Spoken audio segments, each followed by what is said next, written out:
Students, अब हम देखेंगे एक्सपोनेंट और पावर पे क्वेश्चंस। जैसे कि क्वेश्चन हमारे सामने है 1/3 का पावर -2 माइनस 1/2 का पावर -3 और डिवाइडेड 1/4 का पावर -2। हम इस पे रूल के अकॉर्डिंग एक एक टर्म्स पे समझते चलेंगे। जैसे हमारा ये पहला वाला है 1/3 पे पावर -2 है। हम जानते हैं कि माइनस में जब दिया हुआ है तो अगर हम उसे रेसिप्रोकल कर दें तो वह माइनस से प्लस में चेंज हो जाएगा। तो 1/3 रेसिप्रोकल कर दिए, क्या हो गया 3 और -2 किस में बदल गया +2 में। माइनस ये भी 1/2 है, इसे अगर 2 कर दे तो पावर किस में बदल जाएगा प्लस में। डिवाइड का साइन है, डिवाइड का साइन 1/4 अगर इसे 4 कर दे तो इसका पावर भी किस में बदल जाएगा प्लस में। ये सारे टर्म्स हमारे चेंज हो गए। अब यहां करली ब्रैकेट था और यहां भी करली ब्रैकेट यहां लगा दिया।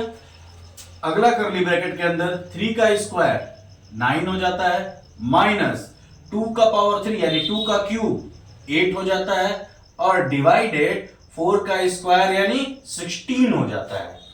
ये टर्म्स में मिले। अब हम क्या देख रहे हैं, सबसे पहले तो डिवाइड होगा।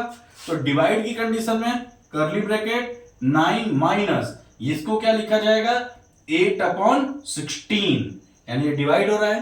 8 से 16 कितने टाइम्स में 2 टाइम्स और ये क्या हो गया 1। तो मिला क्या हमें करली ब्रैकेट में 9 माइनस 1/2 ये मिला 9 माइनस 1/2। एलसीएम लिए कितना हो जाएगा 18 माइनस 1/2। 18 में से 1 माइनस किए तो 17 और अपॉन 2।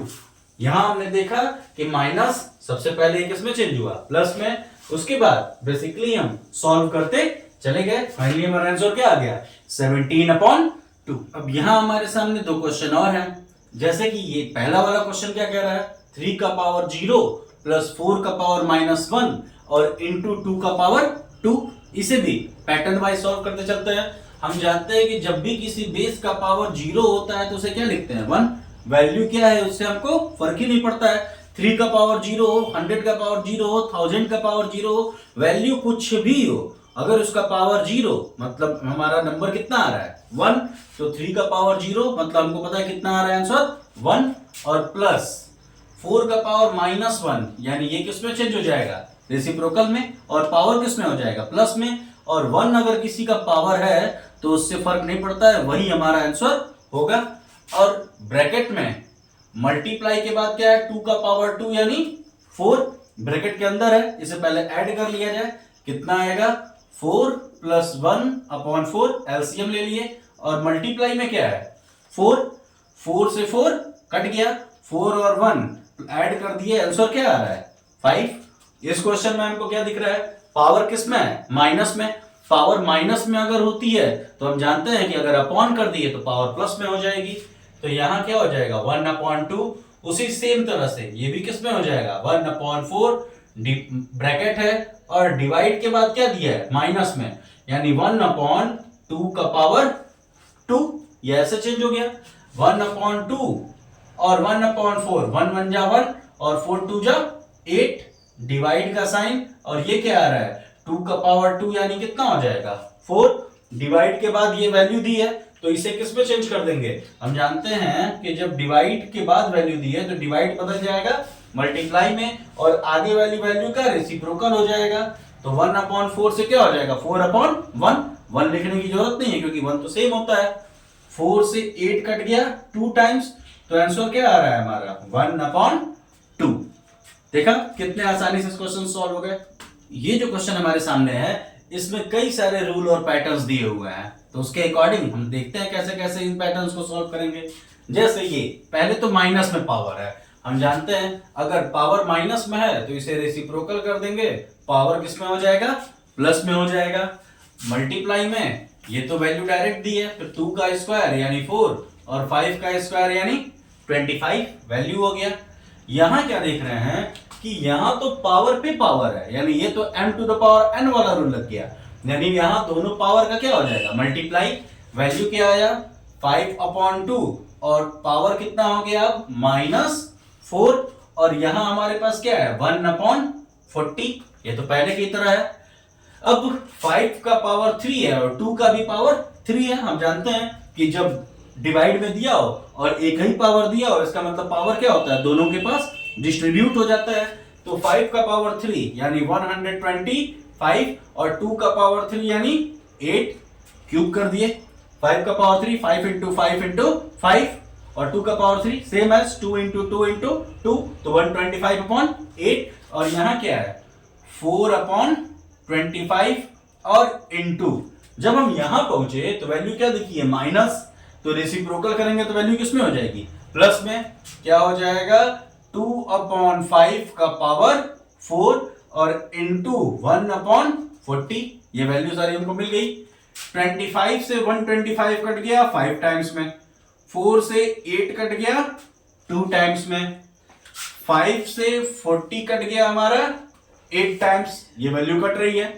ठीक, अब जो बचा उसको लिखते हैं। यहां क्या बचा 1 अपॉन 2, यहां सारी वैल्यू कट गई। 2 का पावर 4, 2 का पावर 4 यानी 2 का मल्टीप्लाई 4 टाइम्स कितना आता है 16 और 5 का पावर 4, 5 का पावर 4 यानी 5 का मल्टीप्लाई भी 4 टाइम्स, ये कितना हो जाएगा 625। 4 टाइम्स का मतलब 5 4 जा नहीं, 4 टाइम्स मतलब 5 इंटू 5 इंटू 5 इंटू 5, 5 को 5 टाइम्स मल्टीप्लाई करना है। और लास्ट में हमारे पास क्या है 1 अपॉन 8, 8 से 16 कट गया 2 टाइम्स, 2 से 2 कट गया, क्या बचा हमारे पास 1 अपॉन 625। अब 1 अपॉन 625 है, हम जानते हैं 625 मिलेगा कैसे, जब 1 अपॉन 5 का पावर 4 होगा। क्या होगा 1 अपॉन 5 का पावर 4, और जब 1 अपॉन 5 का पावर 4 है ये किसमें है प्लस में, ऊपर जाएगा तो माइनस में। फाइनल आंसर हमारा कितना आएगा 5 का पावर -4। देखा, इतना बड़ा क्वेश्चन सॉल्व करने के बाद आंसर इतना सा छोटा सा, समझ में आ रहा है। देखें कितने आसानी से सॉल्व हो रहा है, बस रूल समझते जाना है और रूल पे अपने अपनी वैल्यूज को रखते चले जाना है। क्वेश्चन कितना ही बड़ा क्यों ना हो आसानी से आंसर ला सकते। ये जो हमारा क्वेश्चन है ये अब तक हमारे किए गए क्वेश्चन से थोड़ा सा अलग है। थोड़ा सा अलग क्यों है ये आपको भी पता चल जाएगा। क्वेश्चन देखते हैं। -2/3 पे पावर -13 दिया हुआ है, -3/2 पे पावर 8 दिया हुआ है और -2/3 पे पावर -2x + 1 दिया है। यानी पहली बार आपको पावर में क्या मिल रहा है वेरिएबल मिल रहा है। और इस क्वेश्चन में आपसे पूछ भी क्या रहा है कि x की वैल्यू बताइए। यानी इस क्वेश्चन में हमसे क्या पूछ रहा है x = कि x की वैल्यू कितनी आएगी यही आपको बताना है। क्वेश्चन सॉल्व करते हैं, आसान सा क्वेश्चन है, समझिए। -2/3 सेम है, लेकिन यहां -3/2 है तो हमको क्या करना पड़ेगा पहले चेंज करना पड़ेगा। तो -2/3 का पावर -13 इंटू इसे भी क्या लिखेंगे -2/3 का पावर -8 और यहां क्या है -2/3 का पावर -2x + 1। वैल्यू थी जैसे थी वैसे का वैसे हमने लिख दिया, थोड़े बहुत फेरबदल के बाद। अब यहां देखते हैं -2/3 है क्या मल्टीप्लाई, यानी बेस सेम है मल्टीप्लाई है और पावर डिफरेंट है, तो कंडीशन बेस वही रह जाएगा और पावर को ऐड कर दिया जाएगा। -2/3 और पावर क्या हो जाएगा -13 + -8 और यहां जो है उसे वैसे का वैसे ही हमने लिख दिया -2x + 1 करके। अब यहां -13 ± -13 और -8 वैल्यू क्या आ जाएगा -2/3 का पावर -13 और -8 कितना आ गया -21 और यहां क्या है -2/3 पे पावर -2x + 1। हमको क्या दिख रहा है दोनों साइड बेस सेम है। अगर दोनों साइड बेस सेम होता है तो पावर आपस में इक्वल होता है। इसे क्या लिखते हैं कंपेयर। क्या कर रहे हैं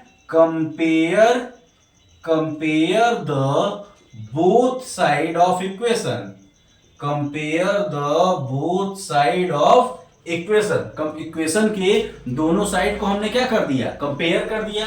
कंपेयर करने पे क्या मिला, इधर वेरिएबल है उसे पहले लिख देते हैं और ये जो वैल्यू है इसे बाद में लिख देते हैं। वैल्यू मिल गई 1 प्लस में है, इधर आएगा माइनस में, क्या मिला -2x इक्वल्स टू -21 माइनस 1 कितना आ जाएगा -22, माइनस माइनस प्लस, और यहां पे क्या है -2x -2 यहां किस फॉर्म में है मल्टीप्लाई के फॉर्म में, इधर जाएगा तो क्या हो जाएगा डिवाइड का फॉर्म, क्या आ जाएगा हमारा answer x equals to -22 upon -2, 22 इधर मल्टीप्लाई, ये इस साइड में था, -2 यहां मल्टीप्लाई था, इधर आ गया तो डिवाइड, -2 से हमने क्या कर दिया डिवाइड, माइनस से माइनस क्या हो गया कट गया, और 2 से 22 कितनी बार में 11 बार में, तो x की वैल्यू क्या आ गई 11, ये हमारा आंसर हो जाएगा। ऐसे क्वेश्चन में हम क्या करते हैं, सबसे पहले दोनों साइड को सॉल्व कर लेते हैं, सॉल्व करने के बाद फाइनली जो हमको मिलता है वो हम दोनों साइड से कंपेयर कर लेते हैं, क्यों, क्योंकि दोनों साइड बेस सेम है, कंपेयर करने पे x की वैल्यू निकालनी है, तो x की value linear representation one variable के अकॉर्डिंग x की वैल्यू यहां पे निकाल ली जाती है। देखा कितना आसान था। इस तरह से एक्सपोनेंट और पावर के क्वेश्चंस हम सॉल्व करते हैं। Thank you.